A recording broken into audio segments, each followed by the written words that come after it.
From Heterodox Academy, this is Half Hour of Heterodoxy. Conversations with scholars and authors, ideas from diverse viewpoints and perspectives. Here's your host, Chris Martin. I'm talking to social psychologist Matt Goldberg today. He's the first author of a new article called A Social Identity Approach to Engaging Christians in the Issue of Climate Change. This paper touches on religion, social psychology, and climate action. It's about how to craft messages that encourage Christians to think of climate change as a religious issue and a moral issue. It's also about the psychology behind why those messages work. Matt works at the Yale Program on Climate Change Communication. After we discuss his recent paper, we'll also talk about the work that this program does and about online resources that are useful for educators. We're here to talk about your 2019 paper. But before we get to that paper, this is part of a series of papers on climate change and communication that you've done. So what's the crux of this issue? So climate change is such a pervasive issue. It's a national security issue. It's a food issue. It's a pollution issue. And so at our research center at the Yale Program on Climate Change Communication, one of our main goals is to build public will in the American public to take action on climate change. So this is one of our many studies in which we are testing various messages or different messengers or different message frames in influencing people to take action.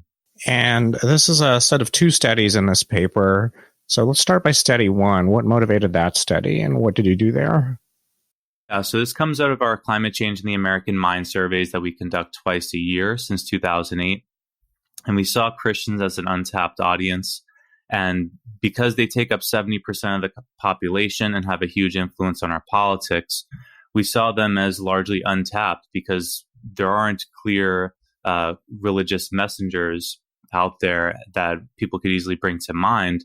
And so we saw that as a large opportunity. So in this study, we usually ask all different kinds of attitude measures, belief measures, and policy preferences. And one of the questions we are asking is which of the following reasons to reduce global warming, if any, are most important to you? And then people could select up to 3 reasons.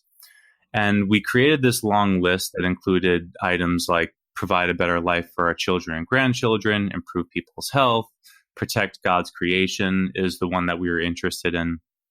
And of the 3 selected, people then choose their most important reason.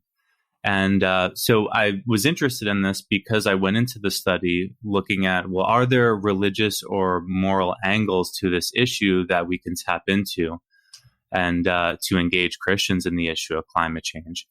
So in this exploratory study, we found that of the people that chose an answer, 19% of Christians chose protect God's creation as their single most important reason, compared to only 6% of non-Christians. So in statistical terms, nearly 4 times the odds of choosing that as their most important option for Christians compared to non-Christians. So we saw that as really promising to move forward. Before you go on, of the non-Christians in the study, do you know what percentage were atheists and agnostic? I do have that in the paper.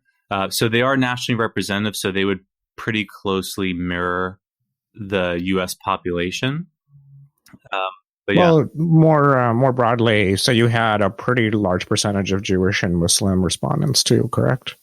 Yeah. I mean, corresponding to the national population. Yes. So still not huge considering they're not huge parts of the country. I mean, translating it into a sample of around 2,500 people, still not a big enough sample size to feel very confident in the results, but certainly we had enough to take a look. Okay. Yeah, I was just taking a look at the paper to see if we had broken it down. It's just we just had Christian versus non-Christian. So I can't break it down further. Okay. Yeah, so it being 4 times the odds of Christians choosing protect God's creation as their single most important reason to reduce global warming, we saw that as very promising, especially because we rarely hear in the media or any kind of climate change communicators taking a religious or moral stance. There are some very prominent ones, but not in the mainstream. So we saw that as a big motivation to keep going, to see if we could develop a message of our own, to see if there's a causal relationship there. And in study 2, that's where you actually looked at the causal relationship and you did a manipulation. So you also studied a mediator. Some of our listeners may know what a mediator is, some may not. It's a mechanism. So talk about study 2. Yeah, so we went into this trying to, 1, test the causal relationship, and 2, like you said, use mediation analysis to try and pull apart what drives a message's effectiveness. So we could find that a message is effective, but we want to know what makes it effective. And it's hard to pull apart in any individual study whether the message itself was effective or the general concept can be generalized to other kinds of messages. And we hope that it's the latter, but of course it's always difficult to know with an individual study. So we went into this study. We initially did an exploratory version of it, and then it was very promising. And then we just replicated it with identical materials. So in the paper, we present the combined results. So to get at the mediators, we designed the message to specifically tap into those. So we had three hypotheses that were derived in the literature and also from our focus group conversation between all the authors. So we focused on religious appeals, so their religious identity, moral appeals, whether something's right or wrong, and normative appeals, whether other Christians believe similarly.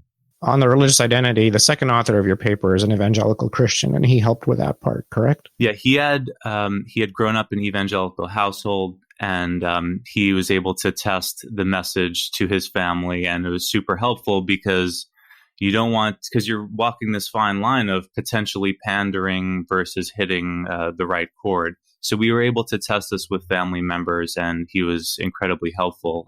We're talking about Abel Gustafson, a fellow postdoc at YPCCC. He was crucial in executing these studies. So yeah, we developed this message, and we also had an additional manipulation that didn't end up showing any differences, in which we swapped out global warming for environmental protection, because there's some work showing that even mentioning global warming will make people shy away from the message, especially if they have a skeptical view of it.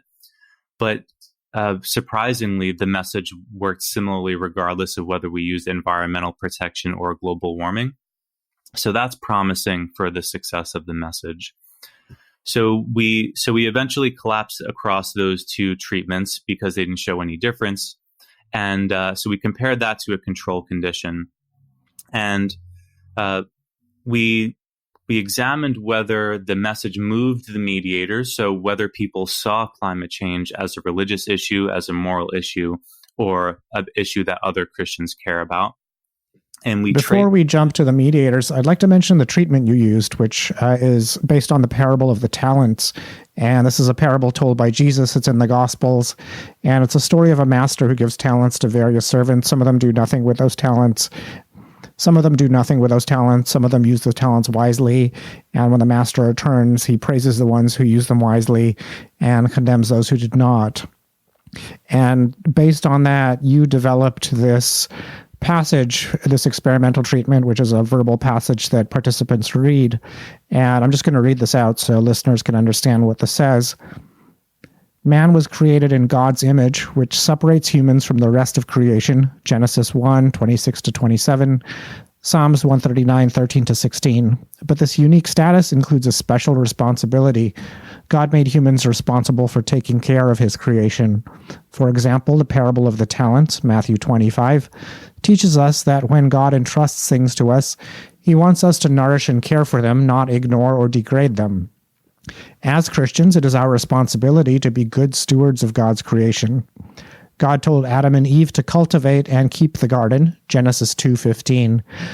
We can use nature for our benefit, but it is not okay to destroy God's garden that he entrusted to us. As a Christian, this makes sense to me, and I know that others feel the same. In a recent national poll, Americans identified their top reasons why they personally want to reduce threats to the environment. one of the top reasons was to protect God's creation. While people across the world are carelessly degrading and poisoning what God has created, many Christians are taking notice and taking action. I believe it is my moral duty to do what I can to care for God's creation, and I hope you feel the same. That's the end of the passage. And after they read this, or one of the other conditions, you measured both mediators, which are intermediary variables, and outcomes. And when it comes to the mediators, the intermediate effects, you looked at whether the treatment induced people to frame environmental protection as a religious issue, a moral issue, or a normative issue, and you found changes there, correct? Yeah, across all three. So religious framing. So do they see climate change as a religious issue? Actually, we framed it here as environmental protection, then asked about climate change later. So is environmental protection a religious issue? Is it a moral issue? And the last one being normative, do other Christians believe the same? And do we know to what extent these are different from a pretest based on prior studies? Yeah, so we did conduct a pretest. So we were able to tap into their existing beliefs and control for those. So that certainly helped both statistically and also trying to pull apart at which part of the spectrum people are moving. Like, are they going from uncertain to certain versus oppositional? So that's certainly helpful for us. And there's still a lot of data for us to dig into. But there isn't a lot of top line numbers in public opinion of the extent to which people view climate change as a religious and moral issue. We've done some of the work at our center, especially when Pope Francis was in the U.S. giving a lot of speeches about the issue. But we're certainly due for an update and an expansion of the topic. Yeah, your Pope Francis study showed that right after his encyclical about climate change as both a religious and moral issue, there were 1 out of 6 Americans and 1 out of 3 American Catholics said that message influenced their views. So incredibly important because he's such a trusted messenger among Catholics. So it affected the mediators. Now let's talk about the effect from the mediators to the ultimate outcomes. The ultimate outcomes were more specific attitudes. So talk about what you found there. Yeah, so there are a few that we measured that I think are important in our public discourse about climate change. So the first one being what's more important, to prioritize protecting the environment or economic growth. So that tension is often framed, although I don't think it's the correct tension to frame the public debate, but it's often used. So I thought it was an important outcome to use. So that was one. Another one was tapping into something more related to the message, whether it's our right to use the earth as we wish or it's our responsibility to protect it. The next one was issue priority. And this is important because we might be able to use to move people's attitudes, but if the issue isn't a priority, they're not going to vote on it or act on it. So we asked people the extent to which environmental protection was an issue priority. And another one was, are they willing to join a campaign to convince elected officials to take action to protect the environment? And again, this is tapping into behavioral measures so important in tracking the public. And then, so those were all asked pre and post message, but we didn't want to potentially prime people with their climate change attitudes. So we didn't ask those questions until after the message. So is global warming happening? Is it human caused? And are you worried about it? Were asked only after the message. However, the degree to which they said global warming was a problem was significantly higher than what the average American would say after this treatment, correct? Yes. Mm-hmm. So what does this suggest about how messages about global warming can compel Christians to take it more seriously? Now, presumably there's already a segment of Christians in the U.S. that does take it very seriously, but the ones who don't, because at the Yale Center for the Study of Climate Change, you can't just waltz into a church and decide to give the homily that Sunday because you know this message works. So how does this translate into a real message? So one is raising prominent voices that already exist. So one of the most inspirational climate messengers that I know of is Katherine Hayhoe. She's a professor at Texas A&M. She's a climate scientist and an evangelical Christian. So extremely effective at tapping into that identity, but also has the expertise to back it up. So we need to raise those messengers up and make them more part of the mainstream, because people they're paying attention to the media and largely unconsciously thinking about how much they see themselves in the speaker. And if they don't see anyone like them or that shares their values, then it's harder for them to move on the issue, particularly if there's a counterweight that's pulling them in the other direction. Right. I mean, we do know there are some evangelical Christian leaders like Jerry Falwell Jr. who have close ties to the Republican Party and are unlikely to push the issue of climate change. So do we know whether leaders like that have an influence in the opposite direction? I suspect they do. I haven't seen any scientific work on it. But certainly, if I suspect that these ideas apply in the other direction. If someone who is doubtful or even dismissive about climate change is someone you look up to and whose political and religious views you respect, then it can do some real damage. And we've definitely seen that. Now, a lot of our listeners are familiar with moral foundations theory, Jonathan Haidt and Jesse Graham's moral foundations theory, and some of them might be familiar with the work on leveraging purity and sanctity to get people to care about climate change. So talk about how this approach that you're taking is a bit different from that. So one, there's already been some work on moral foundations theory and connecting it to environmental protection and inspiring better engagement, particularly among conservatives. So a very good framework that influences our work, and certainly I wouldn't put it below or above our approach. It would just be different. We took a social identity approach because we saw it as more flexible. So we think a lot about identity, both applying to people's like core values, but also things that they do and care about. So whether people fish and hunt sometimes are core to their identity. And moral foundations could be used to message about those topics, but appealing to their identity is something that we saw as more flexible. So we wanted to be able to scale up these messages to both other Christians, but also other religious audiences. So that's why we took that approach. And by identity, you're saying by definition, someone with your identity. So someone with your role, your religious role as a Christian, or your hobbyist role as a fisherman or a hunter. By definition, that includes caring for the earth.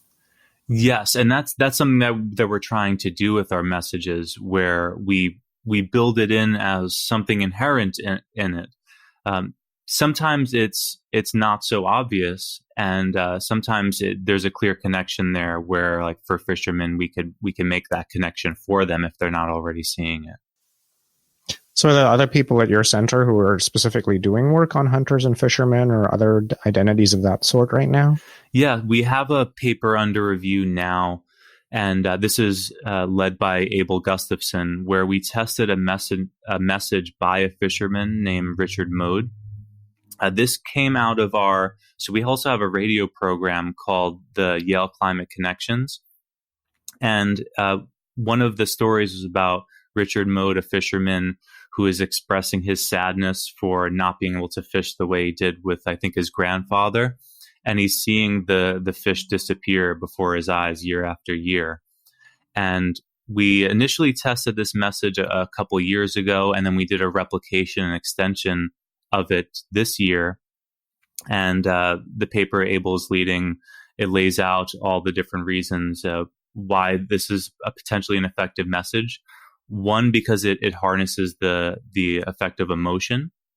So people feel compassion for Richard Mode and an identification with him. But it also makes people worried about the issue because it taps into some important information about fishing. So I think that's a promising strategy. It's hard for us to know how much of that the message was driven by people's identification as a fisherman. We did test for that. It didn't appear to move the results, But he is someone that is relatable. So it's that could largely be driving it. And another area where you do research, this is stepping away from your 2019 paper that we just talked about, is about how talking to your family and friends about climate change can affect their attitudes. And sometimes taken out of context, this can seem silly because how much impact can that really have? Mm-hmm. The comedian Nate Bargatze has a whole bit in his latest Netflix special about how when you take that bit out of context, it seems kind of funny. Mm-hmm. But your work, your empirical work, shows that that's actually quite effective. And you've got another 2019 paper on that. So talk about that. Yeah, so this is part of two papers where we focus on the norms and beliefs of friends and family. And the reason why I've been focusing on this is because we focus a lot on messengers, and the trust in them and their credibility is massively influential as to whether their messages are effective. And I want to focus on the most important messengers, which are friends and family. People find them to be most influential. And I have a background in relationship science. My former doctoral advisor, Cheryl Carmichael, is a researcher in close relationships. So I've come into this area of research focusing on constructs like closeness and the inclusion of the other in self, in which you feel your self-identity merging with close others around you. So I had that frame of mind going into this research in expecting that friends and family are the most important messengers about typically any issue. So in our first 2019 paper published in Environment and Behavior, we looked at whether liberals and conservatives differ on climate change public opinion and how much those differences vanished when we looked at people with high pro-environmental social norms. And we found that the effects were really big. So that inspired us to look further at our data in another study in which we looked at a panel data set in which participants were surveyed 7 months apart. And we tracked how much they discussed the issue with friends and family and lined it up with their change in climate change beliefs. A lot of the previous work on this issue focuses on the scientific consensus as being a very effective message for engaging people in the issue of climate change. And it's so effective because it's simple, it's easy to tell someone, and it's highly credible. So we looked at the changes in beliefs about the scientific consensus as a lag behind the discussion with close friends and family in this two time point design. And we found that it significantly moved people and had some indirect effects on key climate change beliefs, like the belief that it's happening, that it's human caused, and worry about it. And when you start a conversation with a family member, or when you start a conversation with a friend, you kind of anticipate how it's going to go before you start. So you probably know whether they're going to be somewhat receptive or somewhat indifferent or even hostile. Do we have any data showing that people are mainly starting conversations with people who are already a little sympathetic or maybe just indifferent? Yeah, so our studies don't speak to that, but it's certainly suggestive that people must be speaking to people that are at least somewhat receptive. There's some other work on defensiveness that I've investigated in my work where you want to first affirm people's core beliefs before you hit them with something that they might be defensive about. And I think Katherine Hayhoe is incredibly effective at this. I haven't seen that work extended to climate change, although theoretically it should work, in which you want to establish some kind of respect and openness before you go into territory in which there might be some resistance. But certainly people should be strategic in which family members and friends they speak to. I wouldn't suggest that you go and speak to everyone about it in the same way because people have different values and different starting points. What's an example of a conversational starter you could use if you're about to talk to someone who's probably already a little sympathetic, but maybe a little skeptical? So we recently tested a video of Katherine Hayhoe in which she debunks it's just a natural cycle explanation. So these are people, there's a large chunk of the population that believes climate change is happening, but they don't believe it's human caused. And so she opens up the video with, first her expertise, but then saying, some people say the climate has always been changing. And you're right, it has always been changing. But this time, it's not for any of those reasons, volcanoes, the sun, or whatever. And so I think that combo is really helpful, where you first affirm, like, no, you're not stupid for thinking this. You might believe this for a variety of reasons, but here's the counterpoint. So I think that's a helpful strategy to generalize, but certainly I'm sure there are many others. So when it comes to talking to someone who's Christian and who's for whom that identity is important, you could start, for example, with the parable of the talents. Yeah, I think that would be the way to go. I would love to. So speaking of future directions for our work on engaging Christians, is to use this message just coming from a close friend or family member. And especially if it's something that's easier to agree with. Like, a lot of people agree that pollution is bad. So it's something that's easy to get started on, or that natural disasters are something that we should be ready for and to try to be ready for. But I think using the messages that we've shown in our experimental work to adapt them to regular conversation, I think would be a great place to start. And I think that's an awesome route for future research. Is there anything in Jewish scriptures that you might know off the top of your head that's similar? Oof, I don't know. And my parents probably aren't going to be proud that I don't know. Okay. Yeah. So you recently tweeted about a new paper. Linda Skitka is the first author on that paper. She does a lot of work on moral and political psychology. And you found that insightful in separating how morals are different from religious identities. So tell me about why you found that paper insightful. Yeah, the methods were fantastic. They pretty much emptied their file drawer of all the different studies they had done on it. So they had a large sample and very precise estimates. So I loved that. They tested a bunch of different hypotheses. I can't recall all of them, but the main one being, are religious convictions and moral convictions the same thing? And this is something that we had discussed during the design of our experiment. And we eventually decided to measure both of them because we realized that they're not the same thing.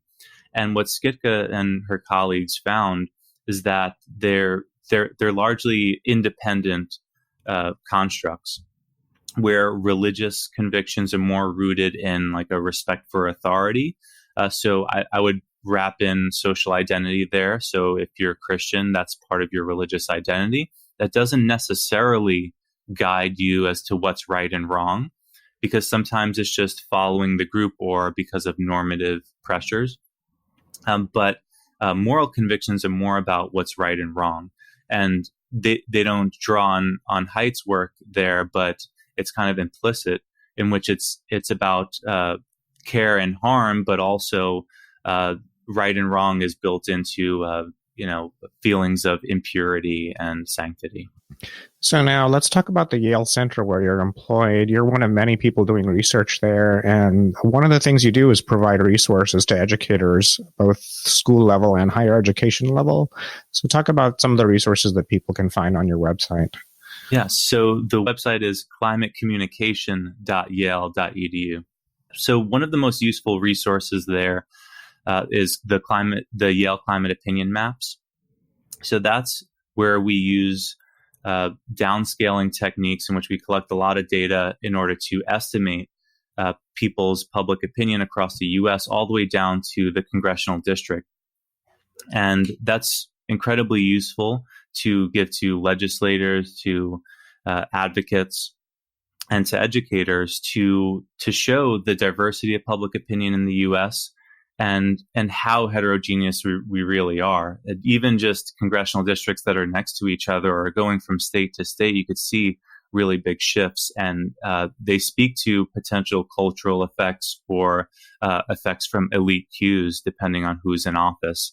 So I think that's an incredibly useful resource just for understanding where the best places to target are for a campaign or for a messaging strategy. Another set of resources that I think will be incredibly useful to the public or to educators is we recently released 10 years of data from our Climate Change in the American Mind survey. So that data is publicly available on the Open Science Framework. You could probably get to it from our website or through OSF directly. And we also have a paper written about it. But a really awesome thing that our team developed was this Data Explorer tool through Tableau, in which you could just select, it's a point and click, and it gives you these beautiful visualizations of climate change public opinion over time by different demographics, age, race, or political ideology. And it's incredibly useful, particularly for, I would say, for methods classes or statistics classes. I'll definitely include a link to that on our show notes and our website and our tweets about this episode. So thank you for joining us. It's been great talking to you. Thanks so much for having me on. My next guest on the show is Sheila Heen. She's the founder of Triad Consulting Group, and she's a lecturer on law at Harvard Law School. She's also the co-author of Difficult Conversations, and Thanks for the Feedback more recently. As always, you can reach me at chrismartin76 on Twitter and by email at podcast@heterodoxacademy.org. If you have time, please leave us a review on iTunes. It helps other people find out about the show. Thank you for listening. This podcast is produced by Heterodox Academy. Find us online at heterodoxacademy.org, on Twitter at HDX Academy, and on Facebook.